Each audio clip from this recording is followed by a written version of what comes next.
a list of some of the cut spells on my phone. It's a list of 22 spells, but there were even more than these that were so far out of scope that I just literally deleted them because I didn't want to see them anymore. But one is the Sandstorm. So some of you might know in lore that the Scourge Stone was used to summon sandstorms, and people wanted to be able to summon their own. In the lore, why can't I do it? The spell I Eat Your Heart from Age of Conan, where the Herald of Zotli reaches into someone's chest, eats their heart, and gets a buff for eating their heart.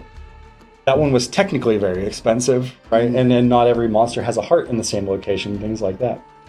Plus, it's kind of hard to eat a skeleton heart. Polymorph Other, the ability to turn someone else into a rat, snake, or spider. Weapon to Snake, one where you would cast a spell and literally turn someone's weapon into a floppy snake in their hand. A Spirit Box, that no affiliation, that lets you speak with ghosts. So that would be like an added interaction where you can explore the world, use this spell, and hear different stories or legends or things that you learn knowledge for emotes or recipes that you couldn't otherwise learn. Magical Mounts. This one had really no further description other than an expensive ritual that summons a magical mount. We did wind up getting a couple of these through the demonic rhino and demonic horse, but I think when these were proposed, the things were like, I would like a magic carpet. Yeah. Things that were very not Conan. Demon Blood Sacrifice. Ritual performed to summon a demon to harvest their blood. This one just turned into the normal human sacrifice. So you can't put a demon on the table, but we did make the blood sacrifice for other things. Freeze. Use the moisture in the air to freeze an enemy temporarily. So that's just a straight up stun. Yeah. It is very cool.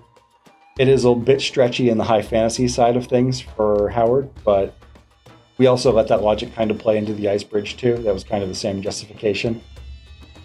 We got Water Walking. You can guess what that one does. Super Jump allows the user to jump high into the air. They do not take fall damage when landing. That kind of found its way into Slowfall. And the Bat.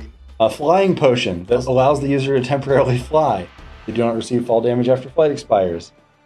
Bat Demon. Yeah, well, that one actually also, I think, was highly inspired by one of the dark... I think it's actually... There's a Dark Horse comic that's in one of the Conan omnibuses where there are Hyperborean sorcerers that are wearing robes and have gems, and they fly through the air and shoot lasers out of the gems at Conan and other slaves that are fighting back against the Hyperboreans. I think that's where that one was read. Shape-shifting, and then there's a whole set of sub-spells for shape-shifting, like Snake, Gazelle, etc. Summon Greater Demon. This is the one where you would basically have an on-demand avatar on a lesser scale. I happen to be a really big Mortal Kombat fan, and a lot of the stuff in Sorcery was pretty Shang Tsung inspired as far as the soul manipulation stuff goes, and that was one where I wanted to walk out and be like, your soul is mine, and actually get some benefit for it. But again, combat spells, they didn't play out well, especially with our slower, more methodical casting system. Phantom Walls. I don't even remember that one. Okay. Oh, so it was actually your idea. Yeah. I contextualize them as illusory walls. Okay, fair enough. So the pitch on that one was you go to a wall on a base. It has to be a standard buildable wall, and you reach out and you touch it, and it loses its collision, so you can just walk through. Yeah, so you could make your own kind of hidden pathways through your base. I don't think we ever told the coders about that concept because we didn't want them to cry. And one of the last ones I can remember is Horrify, which was meant to just be like an area fear on things, yep. So they would cower. And that also, we made the tech for it and then decided it wasn't a good pitch for a spell. But it actually wound up making its way back into Creeping Darkness, where we apply the fear effect to some of the NPCs in the area of the darkness. So they're actually kind of afraid of the dark and afraid of the spider.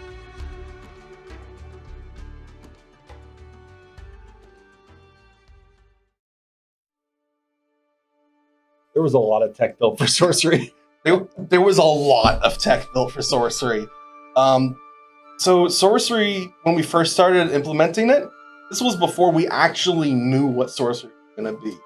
As we said elsewhere, there were a lot of concepts that we had originally and that changed, and we didn't exactly know what the tech needed to support for it. At the start, we didn't know if spells would be able to do damage. We needed some way to be able to allow a spell to convey damage. I don't think we actually use that anymore anywhere, but we had to build the tech for it. The different types of followers, the raised corpses, the demons. When we were originally talking about them, we decided these guys should have different rules than a normal thralls. And that's not just for gameplay, it's also for the lore of it, and for the feeling of being a sorcerer. As a sorcerer, you're manipulating and controlling the world. You're dictating the environment in which you engage in combat. A sorcerer doesn't show up to combat by himself. He shows up with allies, and he puts those allies in front of himself and makes sure that they take the brunt of it. He stands back and does whatever needs to be done. They're a bit more servants than allies. Yeah. A sorcerer makes his allies. In some cases, literally. And, I mean, we didn't have tech for that. That all had to be built out. Stealth was another fun one that had to be built. The casting system itself. The casting system went through more revisions than anything else. Yeah, it's built upon our normal combo system in the way that it intercepts inputs, but beyond that, Not anymore. It's not. It was at one point. No, it's it has taken a life of its own at this point. It started out as a very, very simple. It's going to sound bizarre, but you would press the special attack button, or on the keyboard the control key, but you had your staff. The staff is the one thing that never changed. it's because the staff was an actual weapon, right? It was. So you had to have light attacks and heavy attacks. So the special action was, hey, my special action is to cast a spell. Yeah, originally you would have the staff, and if you clicked, you went bonk, and that was it. It was a one-step combo. It's actually still there. The version that's out now is better. It's two-step. Oh, okay. We used to have just one where you just go whoosh, whoosh.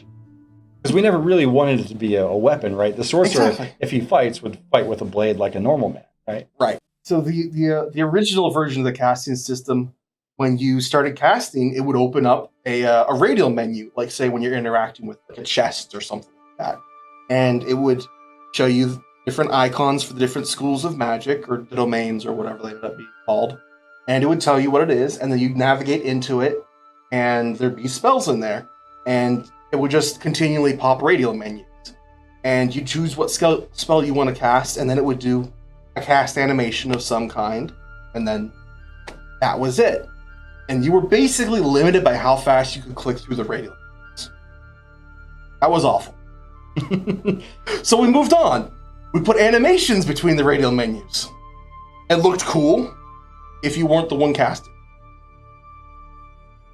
We ended up scrapping that. We moved to a version where the radial menu was off to the side. Same problems, but now you can see yourself looking cool. Okay. We had some problems where we didn't exactly want to... Okay, so a bit more context. In the version of Sorcery that you have, spells of different tiers take different reagent pouches. But it's consistent there. All of the first tier spells take tier 1 pouch. All the second tier spells take the tier 2 pouch. And all of the third tier spells take the tier 3 pouch. In our original version, each spell had unique reagents, and you had to carry them on you. So, in the original version of, I want to say it was Mask Hull, you had to have something like 20 stone and 5 iron stone to cast it. Which, not a problem, you'll probably get that back. But that meant you had to go out into the field with those 20 stone and 5 iron stone. We also talked about a version of Detect Resources where you had to carry the resource you wanted to detect with you. So when you cast the spell, it would read what was your inventory and show you those items only. Mm-hmm. Yeah, the UI itself also came in very late as far as being able to see the spells on your character sheet, in the acknowledgement. Mm-hmm. So people that were playtesting it had to go off of like documentation or Slack messages we sent with a list of ingredients to cast spells. Yeah, spells there was no reflection of it in game. Yeah, you originally could only see them in the radial wheel when casting. Not very friendly. So the version that we actually have in the release game started out as a result of basically we were like a week from one of our milestones, and there was a meeting with Dennis and a couple of other leads, and saying, "Well, we're looking at this, and this is the weakest part of the whole system." It has to be fun. Yeah, and it wasn't. It was awful. Yeah, we actually wound up looking at the second prototype that Chris made. So the first one was the radial menu that pops up. The second one was one where your character would hold their staff up and the stones would come out of the ground. And at the time, they were just using like placeholder rock, like pebble meshes that we had that were blown up. And they had a billboard of the different schools of magic on them. And I was like, well, I like this one the most because it feels like a toy. Like it feels like I can reach out and touch it. There's some tangibility to it. And that made it feel a lot more grounded. And if you remember things I've said at other times in the video, the whole point is for magic to feel very realistic, grounded, ritualistic. And the stones were conveying that more than anything else we had. And we went through a ton of concepts. Like I was in a ton of concept meetings to talk with different ways we could show like clouds of smoke with the rune floating inside of it. And, you know, what kind of tech issues does that represent? Or what does that give us on like consoles? And how many different ways can we show these? And everything that just had a rune kind of floating in the air wound up feeling like a UI to me. And one of the guiding pillars that we have for the game is to avoid user interface whenever possible. If we can show you something about your character through the world, or we can do it in a way that it's represented. You know, another example might be the healing potions that were really contentious for people. But previously you just ate fish really fast to heal and no one could see what was happening. You were just gaining health back. But by adding that potion, we make it feel more realistic and more tangible. And it was the same for the casting system. The stones were a bit inspired by like the original direction that was given to us by Joel. One of his big references was Eternal Darkness, the way when you cast spells, runes kind of appear around your character in the game. And he was like, I'd like something like this. And we kind of took those runes and lifted them up because when you're playing a third-person action game, looking at the ground it's not what you want to be doing. So we put the runes up in front of you and we had these things you felt like you could reach out and touch. And suddenly it felt more like the spells were really a lot more intentional, a lot more premeditated and deliberate. It also kind of brings in the feel of an alchemy. And that's a consistent feel throughout the rest of Sorcery as well. We've used that to explain away some sorceress things in the past, like the conversion. Where you're working with the existing physical objects themselves. I'm just saying what he said in different words.